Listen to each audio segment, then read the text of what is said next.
Hello भैया लोग, कैसे हैं आप सभी। उम्मीद करते हैं डियर आप सभी लोग बहुत ही अच्छे होंगे। तो भैया आप सभी देख रहे हैं Mukesh exam dose YouTube channel, जहां पे हम लोग डेली का daily group D exam analysis करते हैं। और आज की इस वीडियो में डियर हम लोग कवर करने वाले हैं 12 दिसंबर के फर्स्ट शिफ्ट के क्वेश्चन, जो कि एग्जाम रिव्यू के माध्यम से मिले हैं। तो चलिए आपके कीमती समय को गंवाए बिना आज की क्लास हम लोग स्टार्ट करते हैं डियर। आज का जो फर्स्ट क्वेश्चन है भैया, आईसीसी का फुल फॉर्म क्या है। आईसीसी का फुल फॉर्म क्या है? तो करेक्ट ऑप्शन है भैया आपका A, international cricket council. International cricket council. अगर मैं थोड़ा सा इस क्वेश्चन पे एक्स्ट्रा फैक्ट की बात करूँ डियर, तो आईसीसी यानी इंटरनेशनल क्रिकेट काउंसिल की स्थापना 15 जून 1919 को हुई थी। इसका मुख्यालय दुबई, संयुक्त अरब अमीरात यानी यूएई में है। और वर्तमान में इसके अध्यक्ष जय शाह हैं, जिन्होंने 1 दिसंबर 2024 से अपना पद संभाला है। ठीक है, यानी आईसीसी का full form international cricket council, जिसकी स्थापना डियर 15 जून 1919 को हुई थी। और मुख्यालय कहाँ है? तो यूएई में है। और इसके वर्तमान अध्यक्ष जय शाह हैं, जो कि 1 दिसंबर 2024 से इस पद को संभाले हैं। चलिए नेक्स्ट क्वेश्चन देखते हैं भैया। Question number 2। क्वेश्चन नंबर 2 है डियर कि ऑस्ट्रेलियाई ओपन 2025 में पुरुष एकल का खिताब किसने जीता। तो ऑस्ट्रेलियाई ऑस्ट्रेलियाई ओपन 2025 में पुरुष एकल का खिताब जीता है भैया जानिक सिनर ने। करेक्ट ऑप्शन हो जाएगा आपका बी। ठीक है, जानिक सिनर। इस क्वेश्चन पे थोड़ा सा एक्स्ट्रा फैक्ट की मैं बात करूँ डियर, तो जो जानिक सिनर हैं, इन्होंने फाइनल में अलेक्जेंडर जेरेवो को, जो कि जर्मनी के रहने वाले हैं, अलेक्जेंडर जेरेवो, जिनको हराकर जीते किसने भैया? तो जानिक सिनर ने। और मैं बात करूँ हार्ड कोर्ट अन्य grand slam, French open clay मिट्टी पर, विबलडन ग्रास पर, और यूएस ओपन भी हार्ड कोर्ट पर खेला जाता है। ठीक है, कौन कौन से खेल कहाँ खेले जाते हैं? जैसे तो मैं बात करूँ, हार्ड कोर्ट यानी अन्य ग्रैंड स्लैम, जो फ्रेंच ओपन क्ले हैं, ये मिट्टी पर खेले जाते हैं। विबलडन घास घास पर खेले जाते हैं। यूएसए ओपन भी हार्ड कोर्ट पर खेले जाते हैं। ठीक है, चलिए नेक्स्ट क्वेश्चन देखते हैं dear. Question number 3। Question number 3 है डियर कि केंद्रीय बजट 2025-26, केंद्रीय बजट 2025-26 के अनुसार शिक्षा के लिए भारतीय भाषा की पुस्तकों के डिजिटलीकरण का लक्ष्य रखने वाली योजना कौन सी है।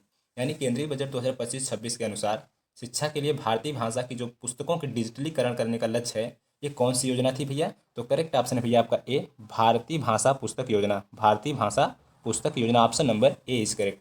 इस क्वेश्चन पे थोड़ा सा एक्स्ट्रा फैक्ट में बात करूँ डियर, तो केंद्रीय बजट 2025-26 के अनुसार, यानी केंद्रीय बजट 2025-26 में भारतीय भाषा पुस्तक योजना, भारतीय भाषा पुस्तक योजना की घोषणा की गई, जिसका मुख्य उद्देश्य था छात्रों के लिए भारतीय भाषाओं में पुस्तकों का डिजिटलीकरण करना। और इस योजना के तहत स्कूली और उच्च शिक्षा के छात्रों को डिजिटल रूप से शैक्षिक पुस्तकें और अध्ययन सामग्री उपलब्ध कराई जाएगी, ताकि वे अपनी मातृभाषा में शिक्षा तक आसानी से पहुंच सकें। ठीक है, यानी भैया जो केंद्रीय बजट 25-26 के अनुसार जो भारतीय भाषा पुस्तक योजना लॉन्च की है, जो उसका उद्देश्य यही है कि स्कूली तथा उच्च शिक्षा के छात्रों को, बच्चों को डिजिटली किया जाए, ताकि वो अपनी पुस्तक और अपनी सामग्री अध्ययन तक बहुत आसानी से पहुंच सकें। ठीक है, वो भी वे अपनी मातृभाषा में शिक्षा तक आसानी से पहुंच सकें। ठीक है, चलिए नेक्स्ट क्वेश्चन देखते हैं भैया। Question number 4।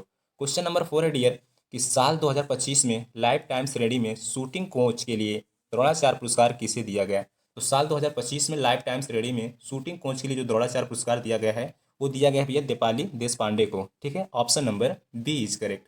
ठीक है, चलिए नेक्स्ट क्वेश्चन देखते हैं। Question number 5। क्वेश्चन नंबर 5 है भैया कि जवाहरलाल नेहरू स्टेडियम नई दिल्ली में आयोजित पहली फिट इंडिया कार्निवल 2025 का उद्घाटन किसने किया?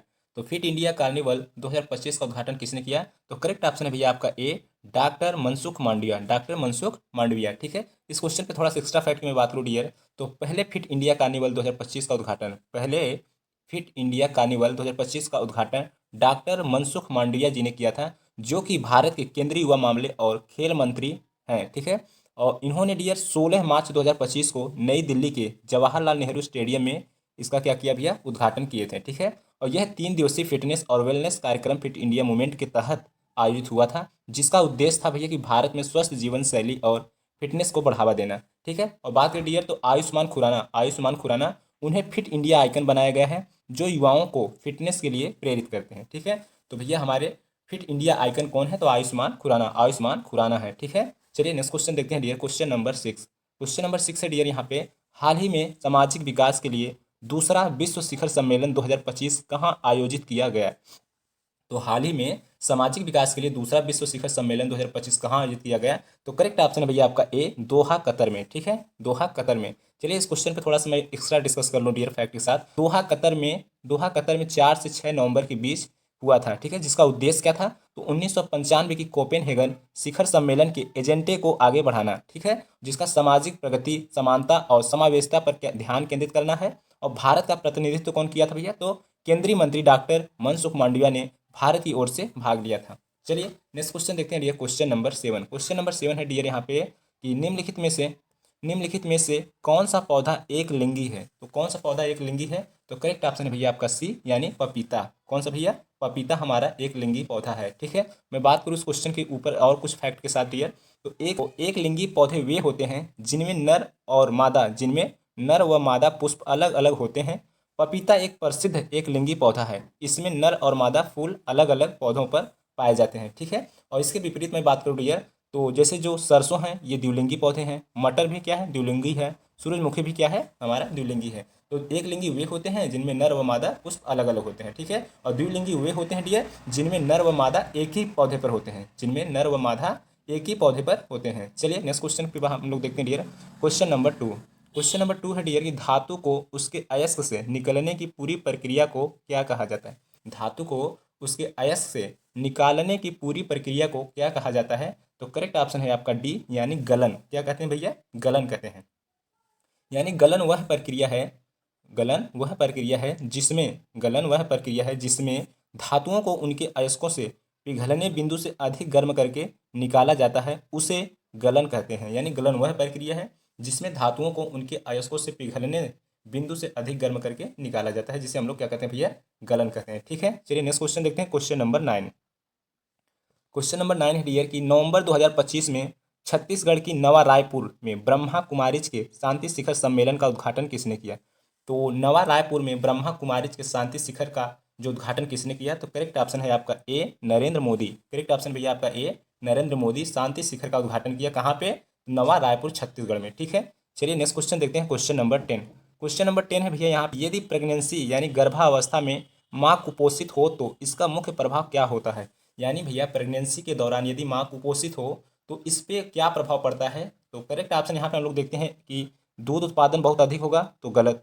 बच्चा बहुत भारी होगा, गलत। लो बर्थ वेट बेबी होगा, ये करेक्ट ऑप्शन है। यानी यदि माँ कुपोषित है तो बच्चा बहुत ही कम वजन का होगा, यानी बच्चा भी कुपोषित हो सकता है, लेकिन इन ऑप्शनों में अगर हम देखें तो लो बर्थ वेट बेबी ही होगा, यानी कम वजन का बच्चा ही होगा, ठीक है। चलिए इस क्वेश्चन पे कुछ एक्स्ट्रा फैक्ट में देख लेते हैं डियर कि यदि गर्भावस्था में कुपोषण का सीधा असर बच्चे के विकास पर पड़ता है, ठीक है। मैं बात करूँ डियर, यदि माँ गर्भावस्था में कुपोषित है तो उस पर क्या क्या प्रभाव पड़ सकता है, तो गर्भावस्था में कुपोषण का सीधा असर बच्चे के विकास पर पड़ता है, और माँ को पर्याप्त पोषण न मिलने पर भ्रूण तक आवश्यक पोषक तत्व नहीं पहुँचते हैं, और इसका परिणाम अक्सर होता क्या है, तो लो बर्थ वेट बेबी यानी कम वजन का बच्चा होता है। समय से पहले जन्म का जोखिम होता है, ये भी एक रीजन होता है भैया। कमजोर प्रतिरक्षा दुग्ध उत्पादन गर्भावस्था के पोषण पर निर्भर तो करता है, पर कुपोषण से ये बढ़ता नहीं बल्कि क्या होता है भैया, कम होता है। तो बहुत सारे रीजन है कुपोषित होने का, जैसे जन्म से पहले बच्चे होने का जोखिम होगा, ठीक है, और कम वजन का होगा, ठीक है, तो बच्चा भी स्वस्थ नहीं रहेगा। तमाम प्रकार के रीजन है यदि माँ कुपोषित है गर्भावस्था के दौरान, ठीक है। चलिए नेक्स्ट क्वेश्चन देखते हैं dear, question number 11। Question number 11 है कि ऑक्सीजन गैस O2 का आणविक द्रव्यमान कितना होता है। तो हम जानते हैं भैया कि जो ऑक्सीजन का परमाणु क्रमांक होता है कितना होता है, तो 16 होता है, और इसका आणविक द्रव्यमान ज्ञात करने के लिए इसमें मल्टीप्लाई 2 कर देते हैं, तो करेक्ट ऑप्शन हो जाता है हमारा 32 ग्राम प्रति मोल। यानी ऑक्सीजन गैस यानी O2 का जो यानी ऑक्सीजन गैस का जो आणविक द्रव्यमान होता है भैया वो 32 ग्राम प्रति मोल होता है। चलिए नेक्स्ट क्वेश्चन देखते हैं dear, question number 12। Question number 12 है डियर यहाँ पे, चिप्स के पैकेट में कौन सी गैस भरी जाती है। यानी भैया चिप्स कुरकुरे इत्यादि के पैकेटों में कौन सी गैस भरी जाती है, तो करेक्ट ऑप्शन है आपका सी नाइट्रोजन गैस। कौन सी गैस भैया, नाइट्रोजन गैस भरी जाती है। और किस लिए भरी जाती है, जो रीज़न है इसका कि चिप्स के पैकेट में नाइट्रोजन गैस इसलिए भरा जाता है क्योंकि यह एक अक्रिय गैस है। नाइट्रोजन क्या है भैया, एक अक्रिय गैस है जो ऑक्सीजन और नमी को बाहर रखती है, जिससे चिप्स लंबे समय तक कुरकुरे और ताज़े बने रहते हैं। जिससे चिप्स लंबे समय तक भैया चिप्स या कुरकुरे क्या होते हैं, ताज़े बने रहते हैं, और उनका स्वाद भी खराब नहीं होता है। क्यों, क्योंकि उनके बीच क्या होता है, ऑक्सीकरण नहीं हो पाता है, यानी ऑक्सीकरण रुक जाता है। तो किस कारण भैया नाइट्रोजन इसलिए भरा जाता है क्योंकि उनमें ऑक्सीजन और नमी को अंदर नहीं आने देते हैं, यानी उनके बीच ऑक्सीकरण नहीं होने देते हैं। चलिए नेक्स्ट क्वेश्चन देखते हैं dear, question number 13। Question number 13 है डियर यहाँ पे कि किस प्रकार के दर्पण में वस्तु के बराबर आकार की प्रतिबिंब बनता है। यानी किस प्रकार के दर्पण में वस्तु के बराबर का प्रतिबिंब बनता है, तो करेक्ट ऑप्शन होगा आपका बी समतल दर्पण। किस दर्पण में भैया, तो समतल दर्पण में वस्तु का जो प्रतिबिंब है वस्तु के बराबर बनता है।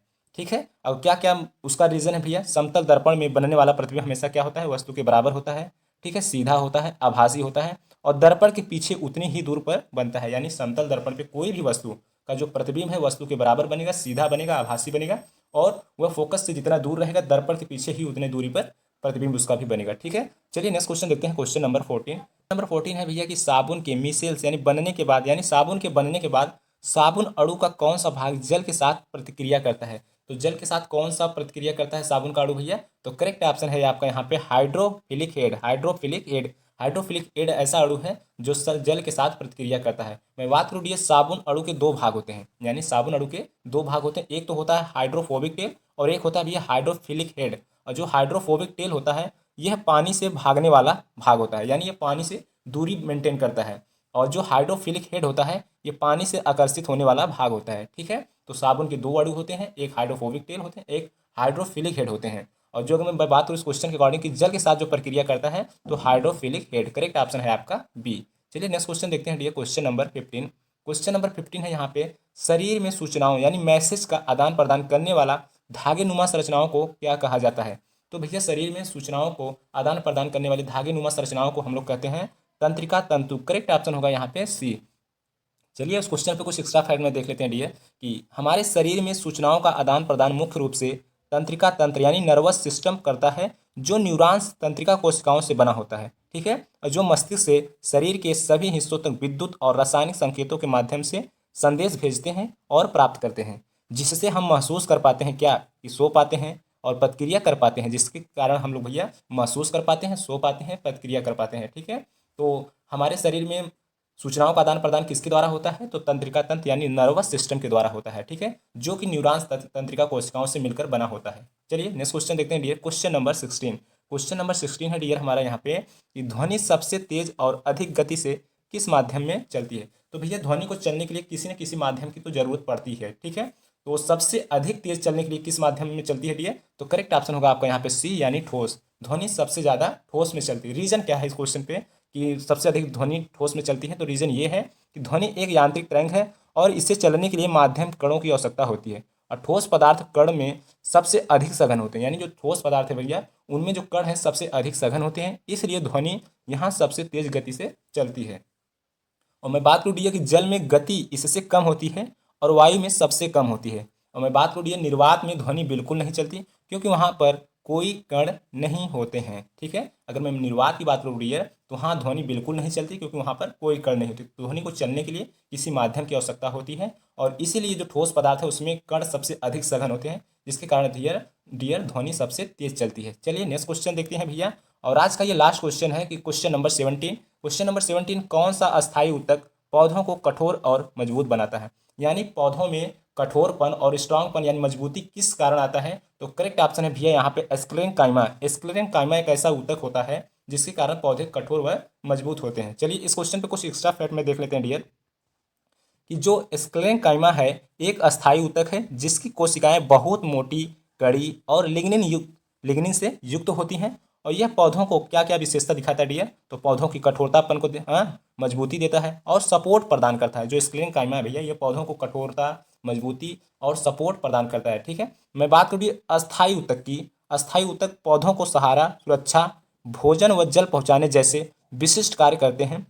ठीक है, जो दो मुख्य प्रकारों से सरल व जटिल में बटे होते हैं। जो अस्थायी ऊतक होते हैं वो पौधों को सहारा, सुरक्षा, भोजन, जल पहुंचाने जैसे विशिष्ट कार्य करते हैं और ये दो प्रकार के सरल और जटिल में बटे होते हैं। ठीक है, मैं बात करूँ डियर सरल ऊतक की, तो सरल ऊतक में पैरेंकाइमा जो भोजन जल व भंडारण करते हैं।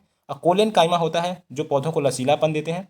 स्क्लेरेंकाइमा होता है जो पौधों को कठोर सहारा प्रदान करते हैं। जबकि जटिल ऊतकों में बात करूँ डियर तो सरल ऊतक में पैरेंकाइमा आते हैं, कोलेनकाइमा आते हैं और स्क्लेरेंकाइमा आते हैं। ठीक है, पैरेंकाइमा का मतलब होता है भैया कि जो पौधों में जल भोजन का भंडारण करता है। कोलेनकाइमा की बात करें जो सरल ऊतक में भैया ये पौधों में लचीलापन देता है। और स्क्लेरेंकाइमा जो होता है भैया सरल ऊतकों के, स्क्लेरेंकाइमा जो पौधों को क्या करता है, कठोर सहारा प्रदान करता है। ठीक है, यानी उनको मजबूत बनाता है। जबकि मैं बात करूँ जटिल ऊतक में, जटिल ऊतक में आते हैं जाइलम और फ्लोएम। तो जाइलम क्या करता है, जल खनिज का परिवहन करता है। ठीक है, और फ्लोएम जो होता है भैया वो भोजन का परिवहन करता है। तो जाइलम जल का परिवहन करता है, फ्लोएम भोजन का परिवहन करता है। ठीक है, जो पौधों की संरचना, ठीक है, जो पौधों की संरचना और कार्यों के लिए जरूरी होता है। तो उम्मीद करते हैं डियर इस क्लास में हम लोग ने रिव्यू से मिले हुए क्वेश्चन के ऊपर बहुत ही बेहतरीन तरीके से हम लोग डिस्कस किए। तो आई होप आप सभी को ये वीडियो बहुत ही अच्छी लगी हुई। तो चलिए मिलते हैं नेक्स्ट वीडियो में, तब तक के लिए जय हिंद। और क्लास अच्छी लगी तो भैया लाइक शेयर सब्सक्राइब करना न भूलें। Thank you.